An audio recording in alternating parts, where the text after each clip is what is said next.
Hey all, Al here again. Just a quick test today of comparison between the load time of the SIM with 140 add-ins in the community folder, which is on the bottom one, and no add-ins on the top folder, just to see what the SIM load time is.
So the SIM load time with no add-ins is 1 minute 33,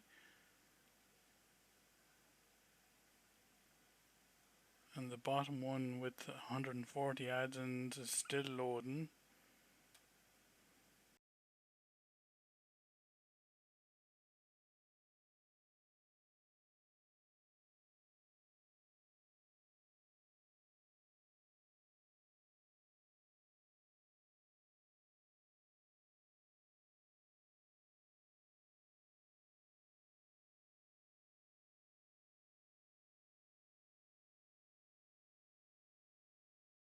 So the SIM with 140 add-ins is 2 minutes 17.